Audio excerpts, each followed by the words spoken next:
Hello and welcome back to the When You're podcast, the podcast for when you're doing anything. Today we're talking about when you're making tie-dye shirts and hoodies. So this past weekend, I thought it would be a cool little thing to try making some tie-dye shirts and hoodies.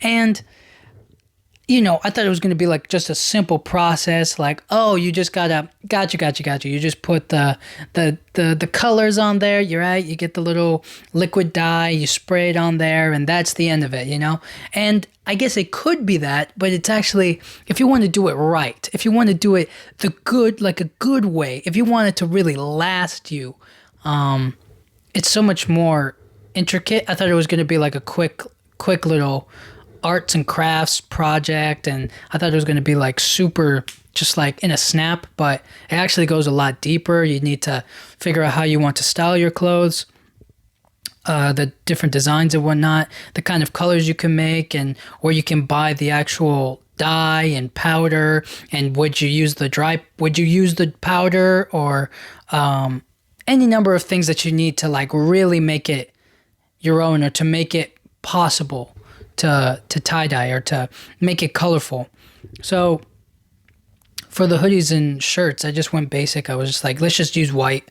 White, it's the easiest thing, you know what I'm saying? Nothing too crazy, nothing too out there. But you could also do gray. Gray is also fantastic. I think my problem was that like the white and gray are the only ones that can really like show the color or like really help it pop, I think.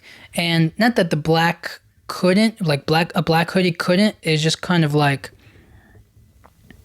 I don't know. I think that you need special tie-dye colors or powders or any number of things to like get the color to pop on there. And in a couple of the videos that I was watching, like tutorials on how to do it, it seemed just a lot easier to like, oh, okay, just use black tie-dye instead on like the empty spots or whatnot. So that way those dark colors will show. And I did really like that idea. I thought it was a very cool idea. I enjoyed it a lot. So the difference between the hoodie and the shirts. So the shirts are really thin. And because the shirts are so thin, it kind of feels like those are the quicker of the two to make. If you just want to do like, okay, let's make a design and let's put it all together and we're going to do it really quickly and it's not going to be all that difficult, blah, blah, blah, blah, blah. The shirts are probably the best way to go. So you can find a nice shirt with nice material.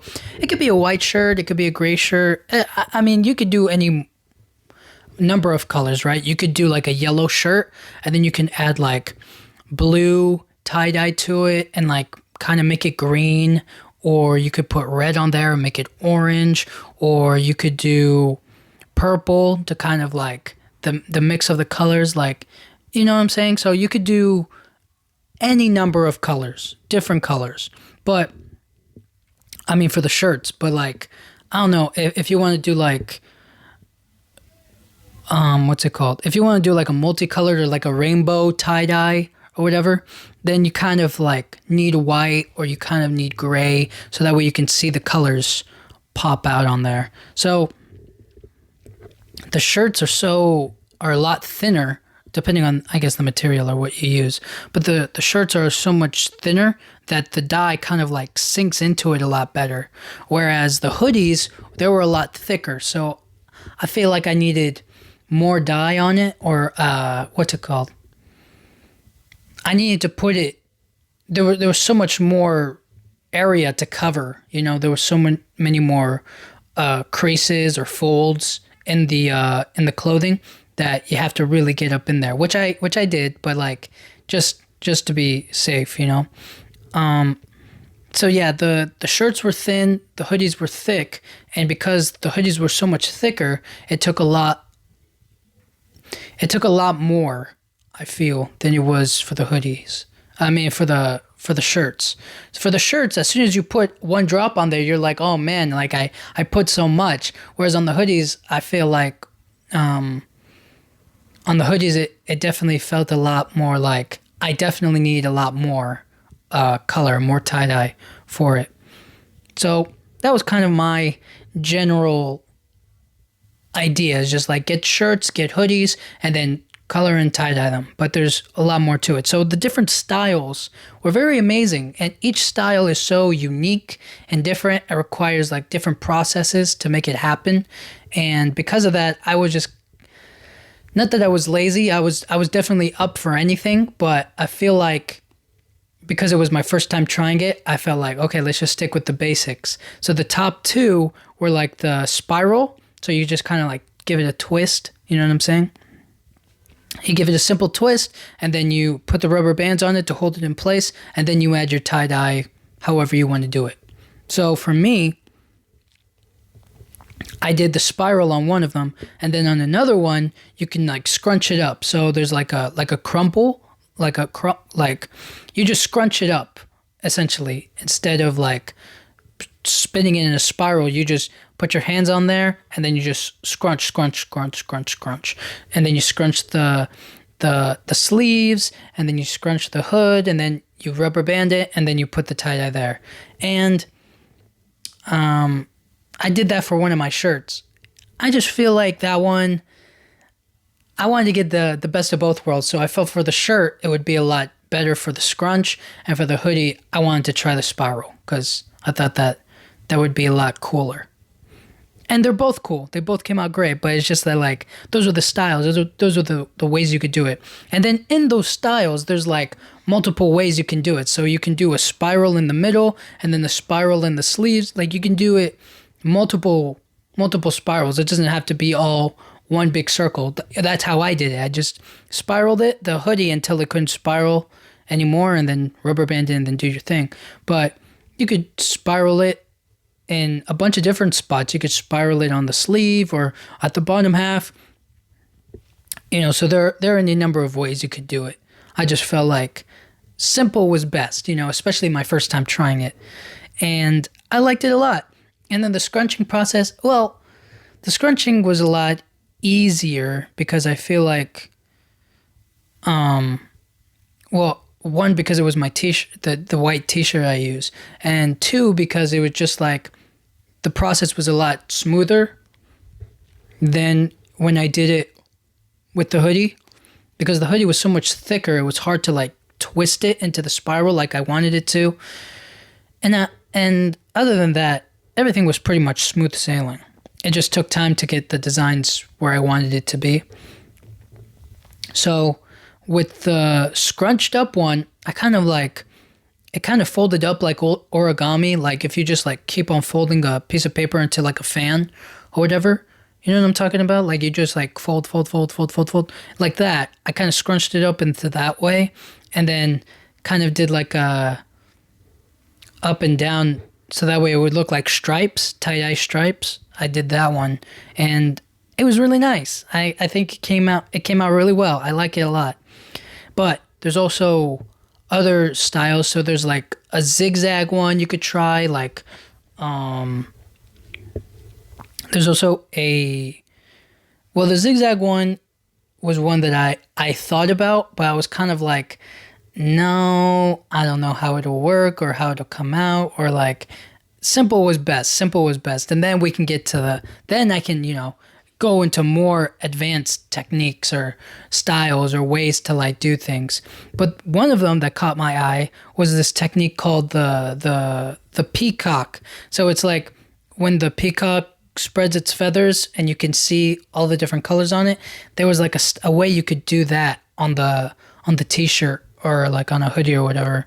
And that one was very intricate. Well, it's not so bad, but a lot of the processes to get the tie-dye design and style that you want, they require a process. You know, it's not so easy and simple as the other ones, but those ones you have to like rubber band, then you have to fold it and you have to get it right, then rubber band, you have to fold it and get it right, rubber band. So it requires a lot of rubber bands. There was also like this galaxy one, which is essentially the kind of like the crumpled up one, except they used, I think they just used, no. So it's like the crumpled style, but then they add the black dye to it. And those ones look nice, very nice. There's also like a method to what's it called? There's like a ice one. I know they put like the dye powder on there, and then once they put the dye powder on there, they put ice on top of it, and then the ice will melt, and it'll make the shirt into the colors that you want, and then you unfold it, and all that other stuff. I don't remember it completely, but I do know that they just put like ice on it, on top of it, and then it would melt, and then the colors would sink into the fabric, and that's how they would do it. So those were some of the ideas, some of the styles, but I just felt like I spent a lot of time looking at videos of like what I kind of wanted to try and what was out there, and those are the ones that caught my attention. But overall, stuck with the scrunch and the spiral, and they came out really nice. So next time, I will try new methods. I will try a new way.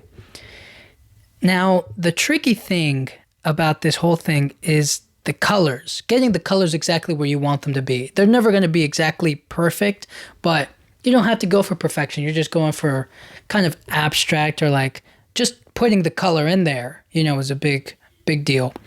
So the colors that really stood out to me in this whole process was the blue. Blue was so... The blue that was used, or the blue that I got that was there, it came out really, really... it was absolutely beautiful. It just...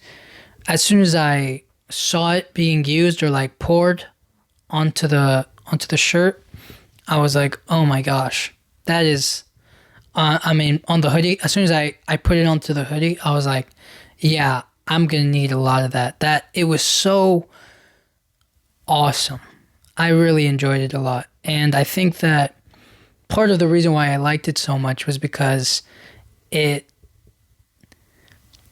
just popped. It was one of the colors that I just knew for a fact it was going to be a standout.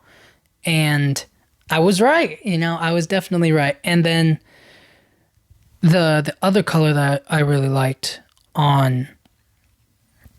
for the tie-dye was teal. I feel like sometimes they get a little bit like, it doesn't look like a whole new color. It just looks like, it just looks like green, or it looks like blue. But this one was like a perfect mix of the two. And the teal just pops in a different way, in a way that like, green is cool, but the teal, I just found the teal so appealing, and I thought it was so cool, and I liked it a lot. And when I saw it and when I looked at it, I just kind of thought to myself, man, that's a color that is really going to stand out. Or I can't think of like the last time I had anything like teal, any teal clothing or any teal shirts or teal hoodie. So I really liked it a lot. I thought it was a beautiful color to add on there. And for the particular ones that I used, well, the ones that I got were bottles, so that way you could fill it up with hot water and then you do it onto the clothes. But the teal came out really nice as well. I think red was definitely a nice one, because on some of the videos that I saw, that they usually use like hot pink, and I think they use hot pink because it's similar to red and it also pops out a lot more, but the red is really amazing. I thought it was going to be like what's it called? Like a lighter red, like a very bright red, but this one was kind of like a dark red, if that makes sense. And for a second, I was kind of like afraid that it might be too dark, like blood. I was like, oh snap, it's going to be like blood red. But looking at the end result, it came out pretty bright red, because the white mixed with the red, and it didn't come out like a deep dark red. So maybe I should use like a darker red next time. But I thought it was absolutely, I thought it was an amazing color on there. And with the mix of the colors that I used, I thought it really worked out well. And I don't know, I feel like it worked. It was awesome. And obviously you got your other colors. There was also, I mean, I'm just listing the rainbows, the colors of the rainbow at this point. But yellow was really cool. And I think I really liked yellow because one, it's a primary color, and two, it really stands out amongst all of the other colors. It's so bright, and it's a perfect. That's why I kind of feel like if I used yellow on a black hoodie, it would probably stand out a lot more, as opposed to maybe like blue. If I used blue on a black hoodie, it wouldn't really pop, unless you did something to it to make it show. But the yellow, I feel like it would like really stand out. As I said before, green was also really cool. And it's not like what's it called? It's not like a forest green, not like a deep dark green. It's more of like a palm tree or like a spring grass green, so to speak. But I think if you really want like a deep, richer green, you can like maybe mix it with like a little bit of purple or like black to get it just a little darker if you so choose. But I thought it was really cool. And then purple was also very amazing. On the hoodie that I did purple, red, and blue, and then the red and the blue kind of made like purple, but I already had purple in there, so it was kind of like some extra purple as well. So I really liked it. I thought it looked great. And then the tie-dyeing process. So tie-dyeing it, I was so scared to like mess up, but I had to remember or think to myself like, it doesn't have to be perfect. It's just put the colors on there as they fall, and then go from there, just as long as I get equal amounts, I don't want it to be like one over the other. I want it to feel like, oh, you can tell that there's equal amounts of the color on there. And that's why I kind of like focused on the most. But yeah, first tie-dyeing it, and tie-dyeing, as soon as I had the bottle with water, the water was so the water was so warm and so hot that it kind of like made me sort of rush a little bit, like, because I was like, man, it's hot. I gotta do it while it's hot. If I wait or if I pause or I try to figure out how to do it right, like I'm gonna run out of steam here. I gotta do it while it's warm and fresh and going for it. But I was just thinking to myself like, I gotta do it quick and right. But you can actually take your time, and I wasn't taking my time. I was just going for it, and it caused me to spill some, not a lot, but like drips here and there. But they would also just drip from me using a lot of the dye. But overall, it was super simple. It was super easy. I need to use like a rack and something underneath it to catch the dye, so that way I wouldn't like mess up everything or like dirty anything. So it was really just about like applying the color onto the shirts and on the hoodies, over the rack and over the kind of like the plate or whatever to hold it, the tin. And from there, you just figure out your design. You go for it. You try it. And I just, for everything that I knew about what I wanted to do, I just kept on being like, more color, more color, more color.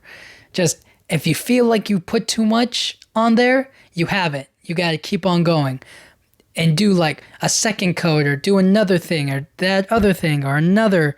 Put more in that hoodie. That's just what my mentality was. And I always just felt like I needed more. I need more color. I need more just to fill in the spaces, or just to find that area where I didn't I didn't fill it in, or there's this crease right here that just needs a little bit more color, or there's like a white spot right there. Let me try to cover it up. Just always putting more and more and more. And in the long run, I think that definitely helped to make the colors stand out and to look like they don't mix all that much. They just kind of look like, oh, okay, there's the blue, and then it cuts off. It kind of like mixes with the red to make like a little bit of purple, but then you can tell like the distinct places where it's like, oh, okay, you can see where it's blue and it's perfect blue and all this other stuff. So the tie-dyeing process itself, not including the spiraling or the making of the designs or the rubber banding or all that other stuff, just the straight up coloring of it all, pouring the dye onto it, super easy, super simple, a lot of fun, and you can just go crazy with the colors. I thought that's probably the cool thing about it. Now, after the fun part comes letting it dry. So that was the part that took some time, because you have to let it rest for 24 hours so that way the colors can really sink in to the clothing. You can't like wash it right away. And this way you can kind of just like really hold on to it. So after 24 hours, you have to wash it. But I'm starting to think now, if I had let it set a little bit longer, would the colors be even more? But maybe I'm wrong. Maybe it wouldn't like get any crazier. But 24 hours was like the time limit that was there. And then in the future, if we have to or if we want to, it's like I can just leave them there for like another day or two, just to like really let it sink in. But yeah, you got to wash them. So you got to clean them with cold water, and you have to do it over like a sink that you're okay with like getting some dirt on there, or that you can like easily clean. So like the bathtub is fine, or other spots, and you just got to clean it with cold water, and it has to be cold, because if you do hot water, you're probably going to get the colors off of it, and it's best to do cold water to get out any excess colors from it. And then you clean it until when you run the water through it, it comes out clear. So that way, whatever's left, that's what's going to stay on the clothing. And I wouldn't recommend just like, oh, let me just throw it into the washing machine. It's better to just hand wash it, just to rinse it with like your shower head, or maybe like some sort of hose, maybe if you do it outside. Although I don't know what the chemicals would do to your front lawn or other stuff, but whatever. Hand washing is probably the best way. No soap, just straight water. And yeah, you just gotta get out all that excess color, all the stuff that was left in there, that you left in there for 24 hours or for 48 or 72, however long you left it there. Just keep on washing it until it comes out. The water's clear, and then there you go. That's your thing. And then try to squeeze it, or try to like get out as much water from the hoodie that you've now got all wet. Just try to squeeze out any excess juices in there, and then leave it somewhere to hang. I guess you could wash it after that point. After that point, you could just be like, okay, let me throw it in the wash and then the dryer, and then that's it. But I thought it would be best to just hang dry it, so that way it would really the colors wouldn't like get messed up in the wash, because I didn't know what could happen. Even though I rinsed it and the water ran clear, I don't know what could happen. So I was just like very careful, very cautious, give it 24 hours and we'll see. And yeah, actually it took 48 because the shirts were pretty dry, but give it a little bit more time to hang dry because the hoodies were drying as well. And those took like 48 hours, two whole days to fully dry. And they came out great. So yeah, I would recommend hang drying it or air drying them. If you have like a fan you could use. I don't know how blow drying, like if you had a blow dryer, I guess if you had like on a cool setting, just like you could use that to dry it, I guess. I don't know if you use like hot air, if it'll mess up the colors, but maybe don't take that chance. And maybe I'm just like extra cautious, but throw it in the once you hand wash it, once you rinse it, I don't see what the harm could be in throwing it in your dryer if it's already kind of like there, throwing some other stuff. Cause like I guess the washing machine gets out stains, and then I'm afraid like, oh, if I wash it in there, it'll be all, you know what I'm saying? It'll rinse away all the color, and I don't want that, and mess up maybe my other clothes. But that's why you wash it separately and stuff. But like once it's done, you could throw it in the dryer and see what happens. Who knows? I guess you could also dry it outside, like if you have something to hang it out there and just let it do its thing out there. But I don't know what again, it always comes down to the heat. I don't know if the sun drying it out will mess it up. I would think not, but who knows? But all in all, it's a process.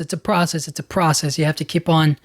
It's not like a one day or like a few minute thing, right? Like the process of it all takes time.